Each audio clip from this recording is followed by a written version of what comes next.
नमस्कार, बहुत बहुत स्वागत आपका नादिर टीवी पर। मैं हूं आपके साथ पारुल। आज बात करेंगे किसके इशारों पर सुलगा संभल।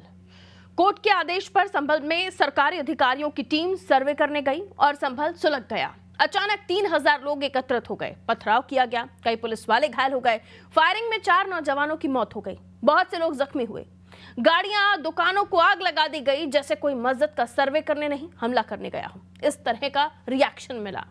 घटना को सिलसिलेवार देखें तो उसके पीछे एक सुनियोजित षड्यंत्र नजर आ रहा है। बड़ी तादाद में पत्थर एकत्रित किए गए थे, देसी हथियारों का जखीरा एकत्रित किया गया था, बिना किसी उकसावे के और बिना किसी कारण के हमला बोला गया। हमला करने वाले उपद्रव करना चाहते थे और इन्हें उपद्रव करने के लिए निर्देश दिए गए थे। निर्देश किसने दिए इसका पता शायद ही चल पाए, क्योंकि दंगों के सूत्रधार पर्दे के पीछे से काम करते हैं, सामने नहीं आते। इस घटना के बाद जिस तरह से राजनीतिक आरोप प्रत्यारोप लगाए जा रहे हैं, उससे ये तो साफ हो गया है कि कहीं ना कहीं दंगे राजनीति से प्रेरित हैं। पुलिस ने समाजवादी पार्टी के सांसद जियाउर रहमान बर्क सहित तमाम लोगों के खिलाफ एफआईआर दर्ज की, जिस पर समाजवादी पार्टी के मुखिया अखिलेश यादव का कहना है कि हमारे सांसद संभल में थे ही नहीं। इसके बावजूद भी उनके खिलाफ एफआईआर दर्ज की गई। राहुल गांधी ने कहा कि विवाद पर राज्य सरकार का पक्षपात और जल्दबाजी भरा रवैया दुर्भाग्यपूर्ण है। नगीना सांसद चंद्रशेखर रावत ने कहा कि पूरी घटना की सीबीआई जांच होनी चाहिए। केंद्रीय मंत्री गिरिराज सिंह ने कहा कि घटना विपक्ष की वजह से हुई, विपक्ष संभल को बांग्लादेश बनाना चाहता है। भाजपा सांसद दिनेश शर्मा ने कहा कि लोग लाशों पर राजनीति करने का ख्वाब देख रहे हैं, शांतिपूर्ण वातावरण बनाने की कोशिश करनी चाहिए। प्रियंका गांधी ने कहा कि इस विवाद को लेकर सरकार का रवैया दुर्भाग्यपूर्ण है, सरकार ने खुद माहौल खराब किया है। आरोप प्रत्यारोप का यह सिलसिला अभी जारी है, लेकिन बुनियादी सवाल वही कि कोर्ट के आदेश पर शांतिपूर्ण सर्वेक्षण जब हो रहा था, उस वक्त इतना उपद्रव करने की आवश्यकता क्या थी? पत्थर जमा करने वाले कौन थे और देसी हथियारों से फायर करने वाले कौन थे? आज इसी मुद्दे पर हम चर्चा करने की कोशिश करते हैं। पहले कुछ प्रतिक्रियाएं हैं, वो आपको सुनवा देती हूँ। सर्वे हो चुका था, चुनाव के चर्चा न हो पाए, हमारी आपकी प्रेस गड़बड़ा जाए, इसलिए जानबूझ करके सुबह सर्वे की टीम भेजी है, जिससे माहौल खराब हो जाए, कोई चुनाव पर चर्चा न कर सके। और जो जानकारी मिल रही है उसमें जानकारी है कि कई लोगों को चोट पहुंची है, कई लोग घायल हैं और एक नौजवान नईम उसकी जान चली गई है। आखिरकार जब सर्वे हो चुका था मस्जिद का, तो दोबारा सर्वे क्यों करा रही सरकार, और वो भी सुबह और बिना तैयारी के? कानूनी और कोर्ट के जो प्रोसीजर, उसमें मैं नहीं जाना चाहता हूं कि दूसरे पक्ष की सुनवाई ही नहीं है, कोई सुनने वाला नहीं है दूसरे पक्ष को। और ये जानबूझ के इसलिए किया है कि आज किस बात पे चर्चा हो, किस इमोशन पे चर्चा हो, ये जानबूझ करके सरकार ने कराया है। आज पूरा प्रदेश, पूरा समाज दुखी है। हमारे कांग्रेस के कार्यकर्ता आज पूरे प्रदेश में गांधी प्रतिमा के समक्ष मौन व्रत धारण करेंगे। आज हम लोगों ने भी अपने गांधी जी के समक्ष मौन व्रत धारण किया, और जो लोग आज जिनको इन सरकार ने कि पुलिस के लोगों ने जिस तरीके से उनकी हत्या की, मारा है, उनके प्रति अपनी संवेदना प्रकट किया है।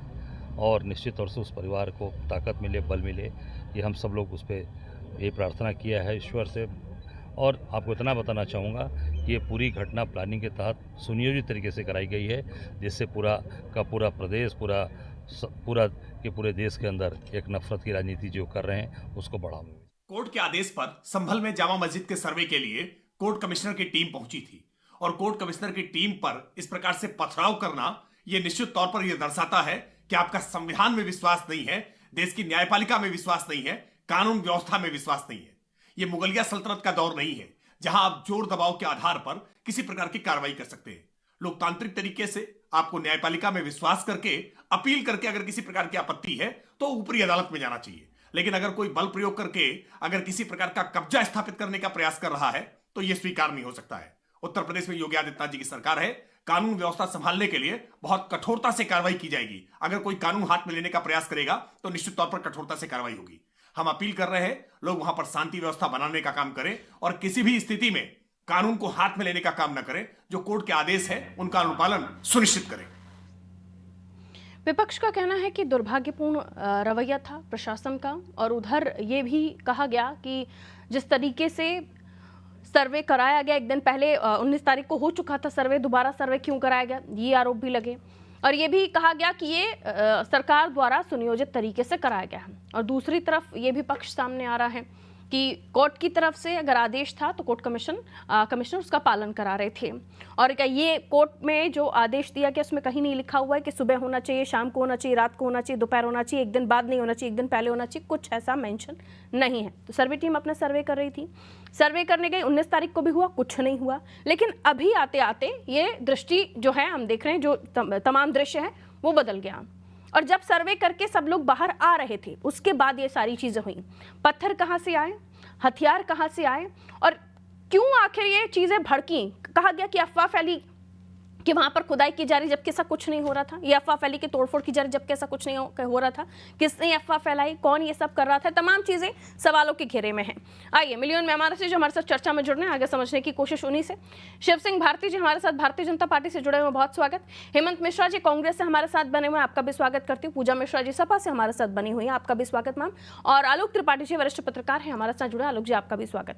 सबसे पहले शिव सिंह भारती जी, कानून व्यवस्था की जिम्मेदारी आपकी, क्या इस तरह के कोई इनपुट नहीं थे अगर पत्थरों को इकट्ठा किया गया था या इस तरह की तैयारी थी, ये जो माहौल दिखाई दिया अगर मान लें कि सुनियोजित था तो इसका इनपुट सरकार के पास, प्रशासन के पास, पुलिस के पास क्यों नहीं था और क्यों तैयारी के साथ पुलिस प्रशासन नहीं गया था, ये सवाल उठ रहे हैं सर। शिव सिंह भारती जी देखिए 19 तारीख को पारुल जी जिस तरह से सर्वे टीम गई और सकुशल सर्वे टीम 1.5 घंटे वहां रह के और सर्वे करके वापस आ गई। निश्चित रूप से मानिए कि 24 से अभी जिस दिन ये घटना हुई है उस दिन भी सर्वे टीम उसी आधार पर गई थी। और ये चूंकि ये तो पूरे भारत को कश्मीर बना देना चाहते हैं, वहां तो पत्थरबाजी रुक गई, लेकिन यहाँ पर पत्थरबाजी किस तरह से हो तो समाजवादी पार्टी ये वही स्थान है जहां से बुरी तरह से हार के आई है और हार की हताशा बड़ी इनके नेताओं में दिख रही है। आप देखिए जियाउल बर्क 19 तारीख को जब सर्वे होता है तो वहां मौजूद रहते हैं, लेकिन उस दिन जब घटना होती है तो उस दिन वह मीटिंग का बहाना करके बाहर चले जाते हैं। तो पर्दे के पीछे कौन लोग काम कर रहे थे, कौन लोग पत्थरों को इकट्ठा करके, और ये तो इतनी बुरी तरह से प्री प्लान किया गया था कि देखिए 24 पुलिस कर्मी भी घायल है और उधर से पत्थरबाजी होती है, उनको बुरी तरह से घेरा जाता है। और मैं फिर कह रहा हूं कि सर्वे टीम सर्वे करने गई थी, वहां किसी भी तरह की कोई खुदा। ठीक है भैया। शिव सिंह भारती जी अब आपकी आवाज हम तक नहीं पहुंच रही, शायद कुछ टेक्निकल इशू। मेरा सवाल वहीं शुरू से है कि अगर इस तरह की कोई घटना को अंजाम देने की साजिश की जा रही थी या कोई प्लानिंग हो रही थी तो उसकी जानकारी पुलिस को क्यों नहीं थी, और अगर जानकारी थी तो फिर उसी अमले के साथ जो 19 तारीख को गया था फिर उसके साथ नहीं जाना था, फिर पूरी तैयारी के साथ जाना था। ये भी कुछ चीजें हैं जो सामने आ रही हैं। ठीक है, लौट रही हूँ आपके पास।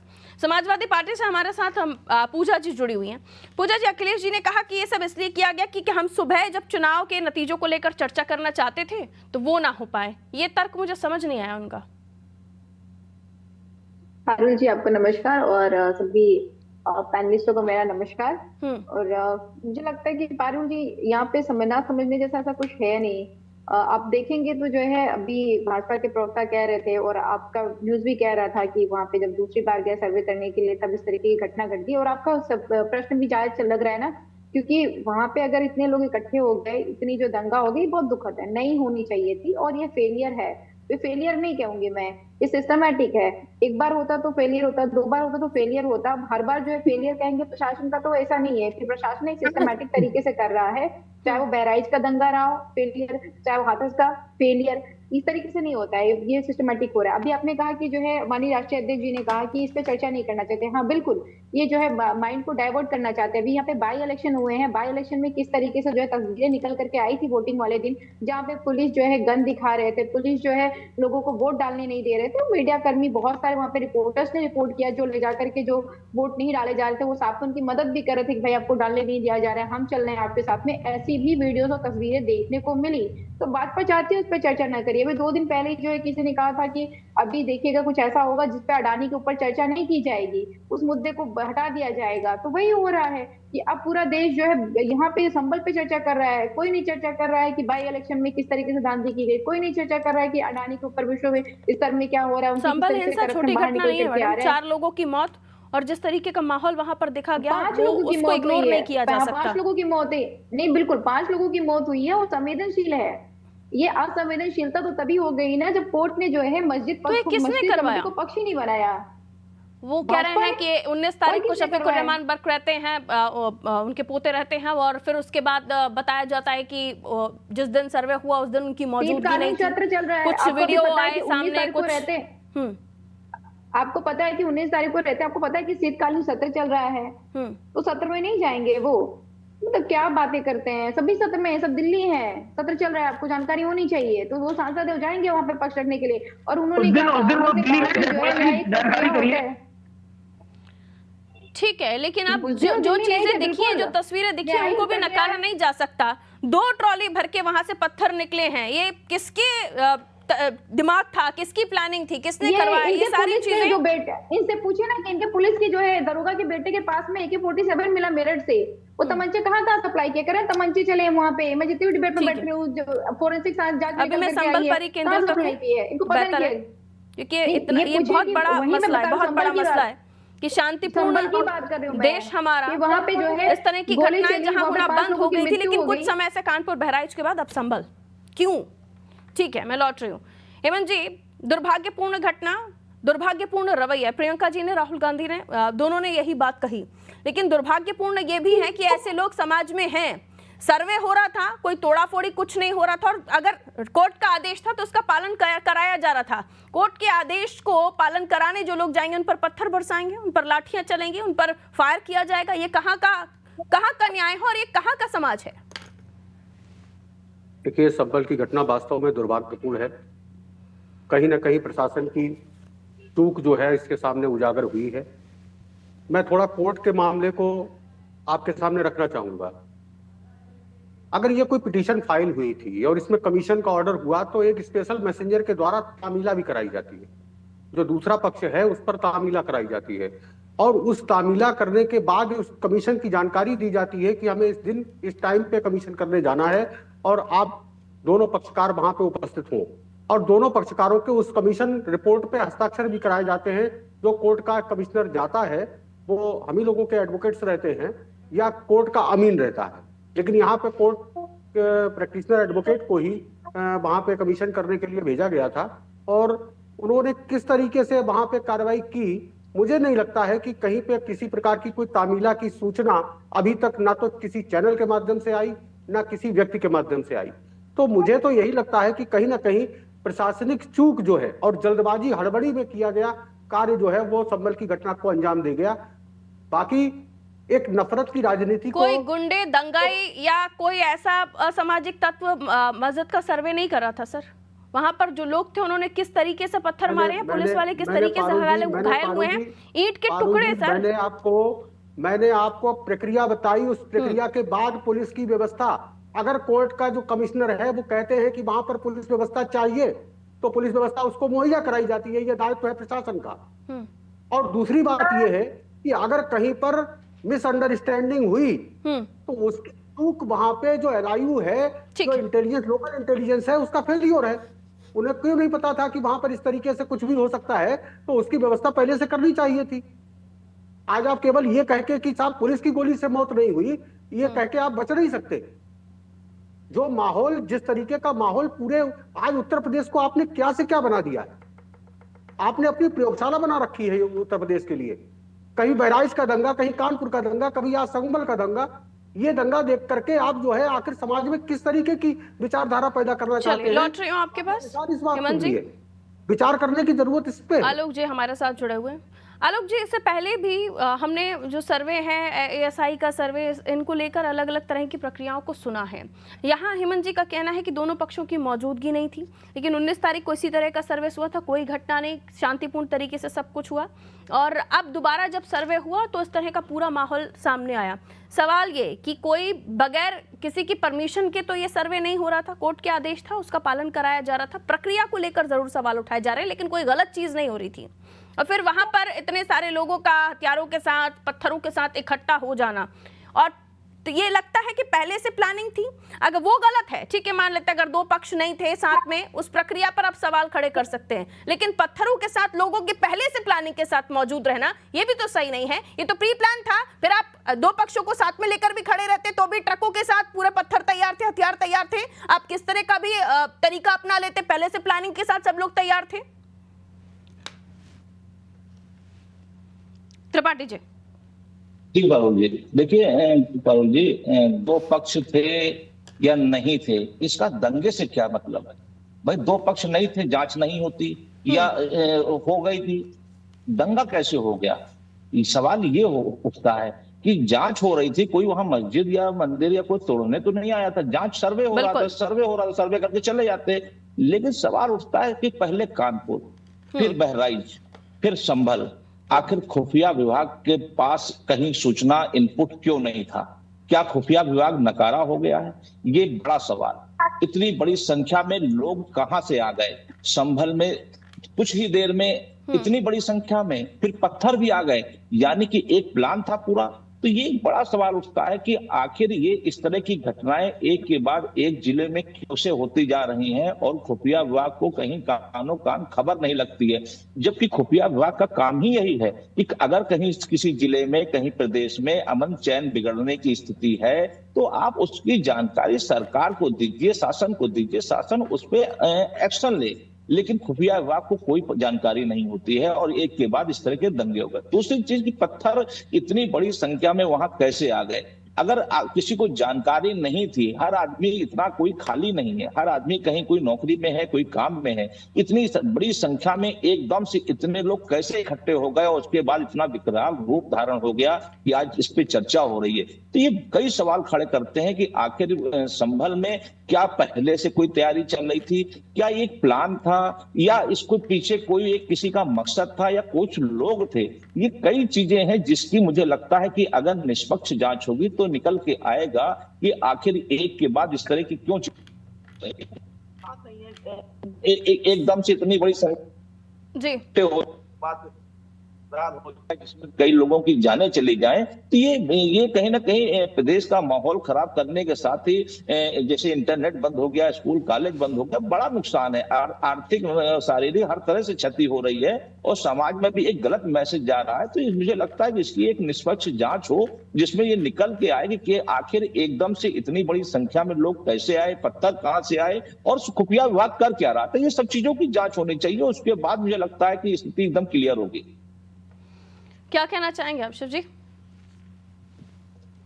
शिव भारती। बिल्कुल जांच का विषय है, बिल्कुल जांच का विषय है, जांच होगी भी, जो इसके दोषी होंगे उनको दंडित भी किया जाएगा।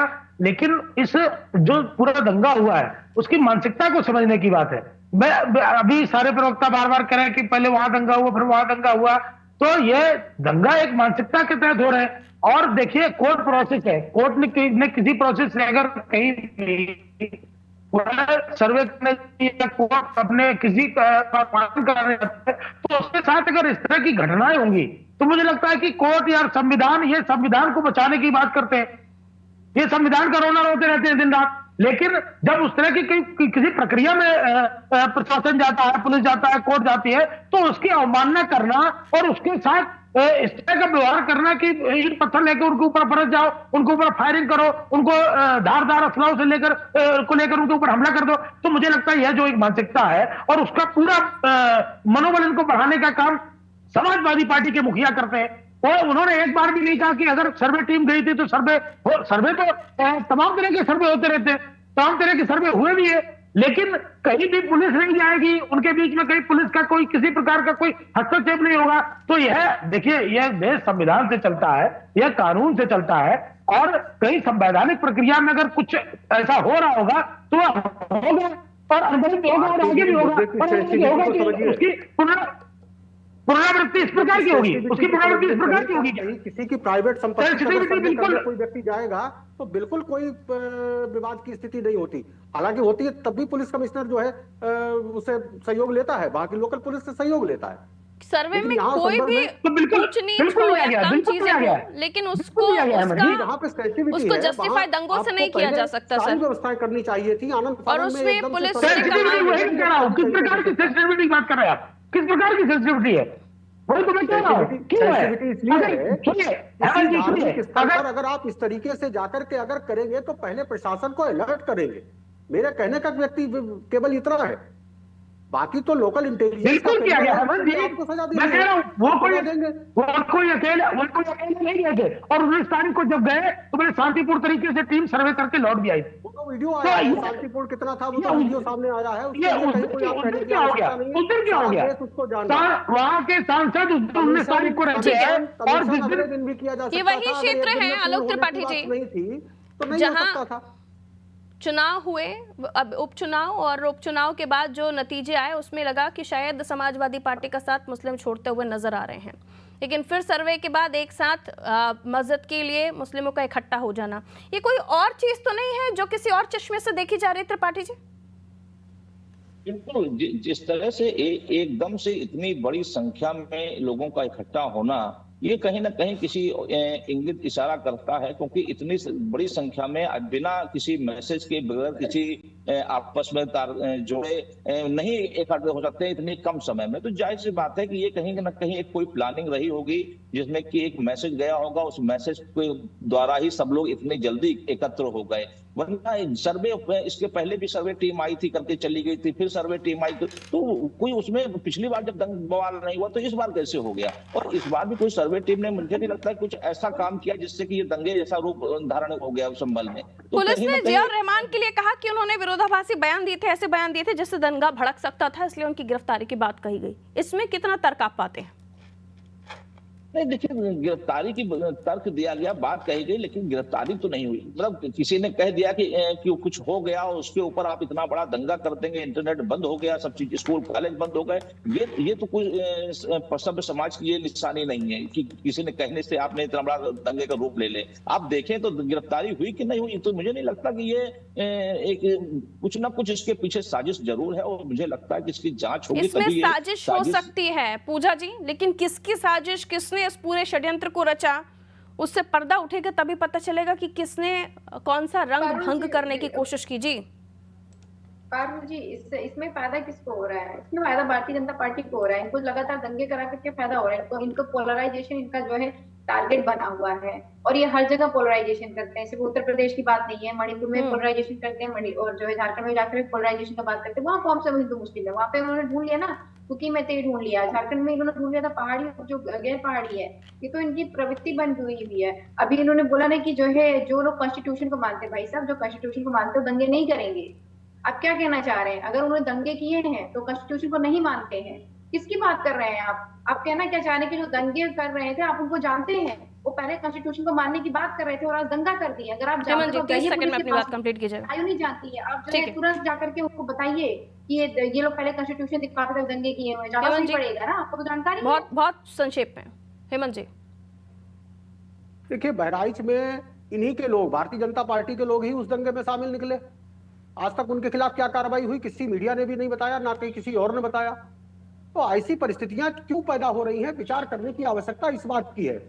बाकी कोर्ट की जो प्रक्रिया है उसको नकारने का कोई भी किसी में साहस नहीं है। कोर्ट की प्रक्रिया का अनुपालन होना चाहिए, सभी लोग करते भी हैं, लेकिन अगर कोर्ट की प्रक्रिया का दुरुपयोग अगर लोकल प्रशासन अगर करेगा तो उस पर सवालिया निशान लगेगा।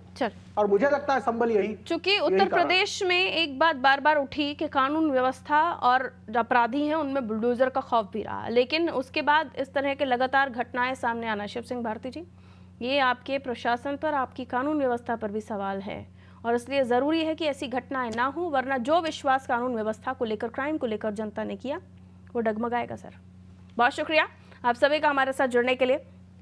किसके इशारे पर सुलगा संभल, ये सवाल इसलिए उठ रहा है क्योंकि ट्रकों से भर के, नगर निगम के 2 ट्राले भर के वहां से पत्थर निकाले गए, ईंट के टुकड़े, नुकीले पत्थर, अवैध हथियारों से गोलियां चलाई गईं, और जो पोस्टमार्टम रिपोर्ट 4 लोगों की मौत के सामने आ रही है उसमें ये बताया जा रहा है कि अवैध कट्टा, इस तरह के जो हथियार होते हैं उनसे उनकी मौत हुई है, उनकी बुलेट से उनकी मौत हुई है।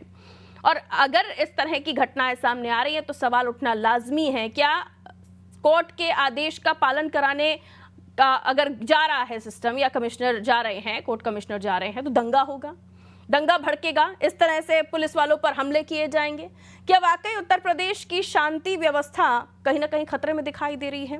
वो इसलिए भी पूछा जा रहा है क्योंकि लगातार कुछ समय से इस तरह की घटनाएं सामने आ रही हैं जो कानून व्यवस्था पर तो सवाल उठाती हैं, पूछती भी हैं कि इस तरह की घटनाएं हो कैसे रही हैं। क्या प्रशासन को, सिस्टम को ऐसे पत्थरों के इकट्ठे होने का पता नहीं था, और पता था तो फिर इतने कम अमले के साथ क्यों पहुंचा पुलिस प्रशासन? ये तमाम सवाल हैं और ये भी पूछा जा रहा है कि किसकी साजिश, किसने इस घटना को अंजाम दिया, कौन है पर्दे के पीछे। दीजिए इजाजत, नमस्कार।